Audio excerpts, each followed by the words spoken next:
ഏവർക്കും ഈ വീഡിയോയിലേക്ക് സ്വാഗതം. ഇന്ന് നമ്മൾ ചർച്ച ചെയ്യാൻ പോകുന്നത് ശ്രീനാരായണ ഗുരുവിൻ്റെ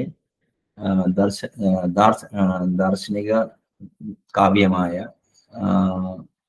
ദൈവദശകത്തിൻ്റെ 9ഉം 10ഉം ശ്ലോകങ്ങളാണ്. അപ്പോൾ നമുക്ക് നേരെ 9ാമത്തെ ശ്ലോകത്തോട്ട് കിടക്കാം. ജയിക്കുക മഹാദേവ ദീനാവന പരായണ, ജയിക്കുക ചിദാനന്ദ ദയാസിന്ധോ ജയിക്കുക. അപ്പൊ ജയിക്കുക മഹാദേവ ദീനാവന പരായണ, ജയിക്കുക ചിദാനന്ദ ജയാസിന്ധോ ജയിക്കുക. ദേവന്മാരുടെ എല്ലാം ദേവനായ ദൈവമേ. അപ്പോ ഇവിടെ ഈ ഒരു ഭഗവത്ഗീതയിലും കൃഷ്ണൻ ഓർഡിനറി ഗോഡ്സിനെയും കൃഷ്ണനെ ഒരു സഗുണ ബ്രഹ്മമായിട്ടാണ് അതിൽ സ്വയം പ്രകീർത്തിക്കുന്നത്. അതായത് ഈ ബ്രഹ്മത്തിൽ നിന്നാണ് എല്ലാം ഉള്ളത്, എല്ലാ ദൈവങ്ങളുടെയും ദൈവമായിട്ട് ഇത് കാണാണ്. ദൈവം എന്ന് പറയുമ്പോൾ സെമറ്റിക് മതങ്ങളുടെയോ പല മതങ്ങളുടെയോ ഒരു മനുഷ്യ കേന്ദ്രീകൃത ഒരു വീക്ഷണമല്ല വേണ്ടേ, ബ്രഹ്മത്തെയാണ് ഇവിടെ സൂചിപ്പിക്കുന്നത്. അങ്ങ് അതായത് അങ്ങ് ഈ ദുഃഖിതന്മാരായിട്ടുള്ള ആൾക്കാരെ, മർദ്ദിതരെയും, അതായത് എന്താ പറയാ, സദാ ജാഗരൂകനായി നിന്നുകൊണ്ട് അങ്ങ് ചെയ്യുന്നത് കൊണ്ട് അങ്ങ് വിജയിക്കുമാറാവട്ടെ എന്ന് ഞാൻ പ്രാർത്ഥിക്കുന്നു എന്നാണ് ഈ വരികളുടെ അർത്ഥം. അപ്പോ അതായത് ഈ ബോധം, അതായത് വേദാന്തം പറയുന്നത് കോൺഷ്യസ്നെസ് ആണ് ഫണ്ടമെന്റൽ. മറ്റേ പാശ്ചാത്യ മനഃശാസ്ത്രം പറയുന്നത് ബോധം അല്ല ഫണ്ടമെന്റൽ, ബോധം എനർജിങ് ആണെന്നാണ്. പക്ഷെ വേദാന്ത വിധി പ്രകാരം ബോധാകാശം വിധികൾ അതിനെ നമ്മൾ സുഖം എന്ന് പറയുന്നു. അതായത് we spread ourselves to the entire Brahman. നമ്മുടെ ശരീരത്തിൽ ഒതുങ്ങി ഇമ്മാനന്റ് ആയിട്ടിരിക്കേണ്ട കാര്യമില്ല. നമ്മുടെ ആത്മാവ് മറ്റേ ഈ എന്താ പറയാ, ഈ പ്രപഞ്ചാത്മാവ്, അല്ലെങ്കിൽ പ്രപഞ്ചാത്മാവ് എന്നല്ല, ഈ അഖണ്ഡബോധം, അതായത് അഹംബോധം അഖണ്ഡബോധമായിട്ട് ഭാഗമായതുകൊണ്ട് നമുക്കൊരു ശരീരത്തിന്റെ പരിധി, അല്ലെങ്കിൽ മനസ്സിന്റെയോ ബുദ്ധിയുടെയോ പരിധി നമുക്കില്ല എന്നാണ് ഇവിടെ ഉദ്ദേശിക്കുന്നത്. പക്ഷെ നമ്മുടെ ശരീരത്തിനുള്ളോട് ചുരുക്കുമ്പോൾ നമുക്ക് ഭേദങ്ങളും ദുഃഖങ്ങളും വരും എന്നാണ് ഇത് ചെയ്യുന്നത്. അതായത് കർമ്മമോ ഭക്തിയോ ജ്ഞാനമോ രാജയോഗമോ ചെയ്യുമ്പോൾ നമ്മൾ ചിത്തും സത്തായ നമ്മൾ ബീയിങ് ചിത്തും ആനന്ദമാവുന്നു എന്നാണ് 9ാമത്തെ വേർഡ്സ്. ജയിക്കുക മഹാദേവ, മഹാദേവൻ എന്ന് പറഞ്ഞാൽ ദേവന്മാരുടെ എല്ലാം ദേവൻ. ദീനാവന പരായണ, അതായത് ഈ മറ്റേ ദീനാവന പരായണ എന്ന് വെച്ചാൽ ദീനന്മാരെ രക്ഷിക്കുന്നവൻ, സദാ ഉണർന്നിരിക്കുന്നവൻ എന്നൊക്കെയാണ് അർത്ഥം. ജയിക്കുക ചിദാനന്ദ, അതായത് ബോധസ്വരൂപനെയാണ് ചിദാനന്ദ എന്ന് പറയുന്നത്. ദയാ സിന്ധോ, അതായത് സിന്ധോ എന്ന് പറഞ്ഞു കഴിഞ്ഞാൽ സമുദ്രം എന്നാണ്. അപ്പൊ ദയാ സമുദ്രം ആയ നിങ്ങൾ സദാ ജയിക്കുക എന്നുള്ളതാണ് 9ാമത്തെ ഇത്. 10ാമത്തത് ആഴമേറും നിൻ മഹസാമാഴിയിൽ ഞങ്ങളാകവെ ആഴണം വാഴണം നിത്യം, വാഴണം വാഴണം സുഖം എന്നാണ്. ആഴമേറും നിൻ മഹസാമാഴിയിൽ ഞങ്ങളാകവെ ആഴണം വാഴണം നിത്യം, വാഴണം വാഴണം സുഖം. അപ്പൊ ഇവിടെ നോക്കുമ്പോൾ സുഖം എന്ന് പറയുന്നതിന്റെ കാര്യം എന്ന് പറഞ്ഞു കഴിഞ്ഞാല് ആനന്ദം എന്നുള്ളതാണ്. നമ്മൾ തുടങ്ങിയത് ദൈവമേ കാത്തുകൊള്ളുന്ന എന്ന് പറഞ്ഞിട്ടാണ്, നമ്മൾ അവസാനിക്കുന്ന സുഖമാണ്. അപ്പൊ ശരിക്കും പറയും ഈ കവിതയ്ക്ക് ഒരു സ്ട്രക്ചർ ഉണ്ട്, ഒരു പ്രോഗ്രഷൻ ഉണ്ട്.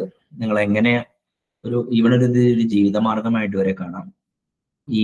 അപ്പോ എന്താ പറയാ, മറ്റേ ആഴി എന്ന് പറഞ്ഞു കഴിഞ്ഞാൽ കടൽ എന്നാണ്. ഈ ആഴണം എന്ന് പറഞ്ഞു കഴിഞ്ഞാൽ ഇവിടെ മുങ്ങണം എന്നാണ്. ഇവിടെ പറഞ്ഞ ആഴണം എന്ന് പറഞ്ഞാൽ മുങ്ങണം എന്നാണ് അതിന്റെ അർത്ഥം. അപ്പോൾ വളരെ ആഴമുള്ള അങ്ങയുടെ ജ്യോതിസാവുന്ന കടലിൽ, തേജസ്സാവുന്ന കടലിൽ ഞങ്ങൾ സമ്പൂർണമായി മുങ്ങണം. മുങ്ങിയാൽ മാത്രം പോരാ, എന്നും അവിടത്തെ വാഴണം. ആനന്ദം മാത്രം ശാശ്വതമായി അവശേഷിക്കണം. അതായത് പൂർണ്ണ ബ്രഹ്മത്തിലോട്ടുള്ള ലയനത്തെ കുറിച്ചാണ് ഇത് പറയുന്നത്. ശ്രീനാരായണ ഗുരുവിന്റെ കൃതികൾക്കെല്ലാം ഈ ഒരു സ്ട്രക്ചർ ഉണ്ട്. ദർശനമാലയുടെ കേസിലാണെങ്കിൽ